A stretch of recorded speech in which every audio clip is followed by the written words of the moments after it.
अब विनोद जी, मोदी 3.0, सबसे बड़ा सवाल तो यही कि ये जो गठबंधन की ये जो मिली जुली सरकार है, और वो जिसका जिक्र अभी राजीव कर रहे थे, प्रफुल्ल पटेल, उनकी नाराजगी पहले ही, एनसीपी की नाराजगी पहले ही सामने आ गई। ये तो हिचकोले, ये पूत के पांव पालने में, ये उसी तरीके से समझे क्या? ऐसा है, प्रफुल्ल पटेल बेमतलब की फोकस अपने आप पे कर रहे हैं। मैं आपको बताता चलूं कि श्रीकांत जैना फुल कैबिनेट रैंक में देवेगौड़ा की सरकार में पार्लियामेंट्री अफेयर्स मिनिस्टर होते थे और उनके पास टूरिज्म का पोर्टफोलियो भी होता था। उसके बाद जब मनमोहन सिंह जी की सरकार बनी तो वो मिनिस्टर ऑफ स्टेट बने। उनको आई थिंक शुरू में department of statistics and programme implementation में मिनिस्टर ऑफ स्टेट बने विद इंडिपेंडेंट चार्ज, और उसके बाद उन्होंने एज मिनिस्टर ऑफ स्टेट काम किया डीएमके के नुमाइंदे के नीचे ministry of chemical and fertilizers में जी। तो ये मैं समझता हूं, आप एक बार चल हो जा शुरू।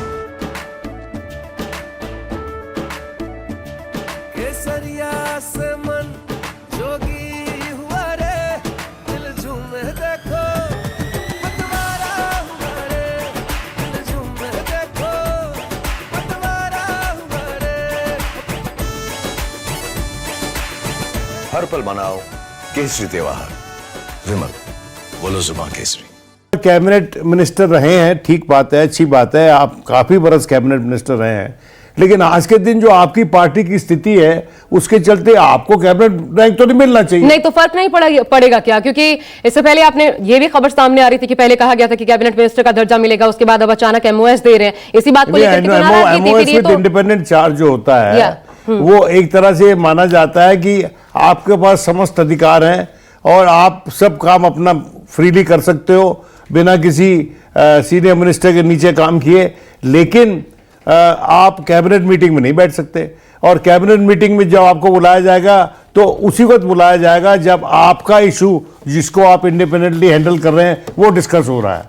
तो ये इतना फर्क होता है। लेकिन मैं ये मानता हूं कि इसको इतना बड़ा इशू बनाने की जरूरत नहीं है, लेकिन चूंकि भारतीय जनता पार्टी और ये जो इनकी जो कोalition थी, वो जो यूनाइटेड फ्रंट था, उसकी हार हुई है महाराष्ट्र में बड़े स्तर पे, तो शायद इनको नाराज नहीं करना चाहते, लेकिन इसको कोई बड़ा इशू नहीं मानता मैं। बड़ा इशू नहीं मान रहे हैं आप उसे अपने वोट पे टिकट ले जाएंगे या अगर अपने पास नहीं ले जाएंगे?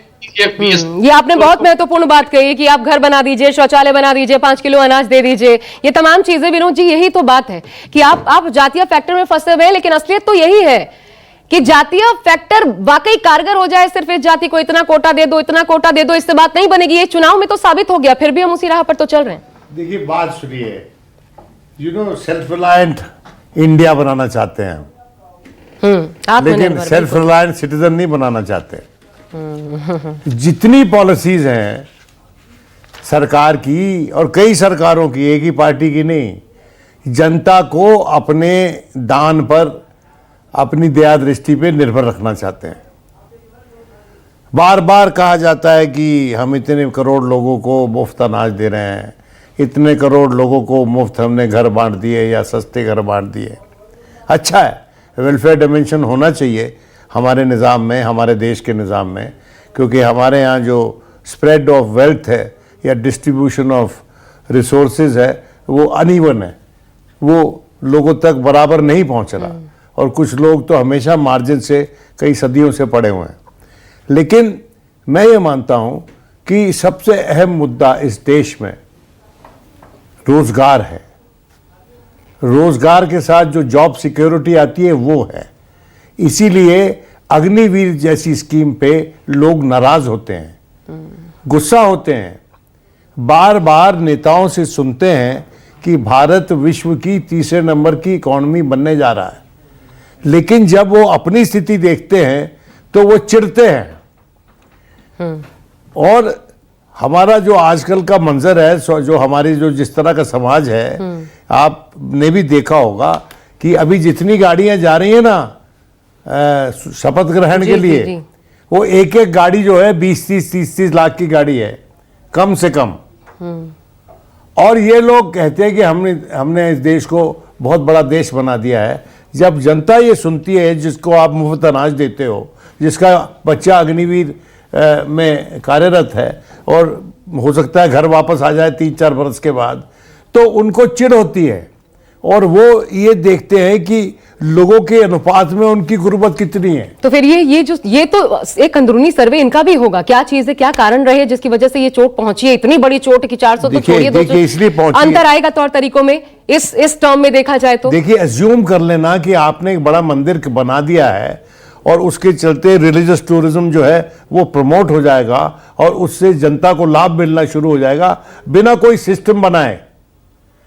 आपने वहां पर जो बांटे हैं, जो लार्जेस्ट बांटी है सो टू स्पीक, और एक ही प्रांत से आए हुए लोगों के लिए आपने वहां पर कॉन्ट्रैक्ट्स दिए हैं, उससे चिढ़ रहे हैं लोग। आप समझिए इस बात को। हम किसी प्रांत का नाम नहीं लेना चाहते यहाँ पर, नहीं वो क्योंकि हम प्रांत को सोशल प्रांत मीडिया से पर लड़ना खूब है। चाहते। देखिए, बात यह है कि अगर जिस धरती पे आपने इतना बड़ा जाके समागम किया, इनॉग्रल सब किया, मंदिर की प्राण प्रतिष्ठा करवाई, अब भी लोग वो जो हमारे शंकराचार्य बोल रहे थे और उन्होंने कहा कि भई ये अच्छी बात नहीं है, ये शुभ नहीं होता जब आप अधूरे मंदिर में प्राण प्रतिष्ठा करवा दें। तो वो बार बार बोले। ठीक है, वो दूसरा एंगल पकड़ लेगा, क्योंकि पूरी डिबेट का उसमें बहुत सारी बातें हैं, कुछ ने सही कहा, कुछ ने नहीं कहा, शंकराचार्यों की आपस की भी लड़ाई हम सब ने देखी। लेकिन राजन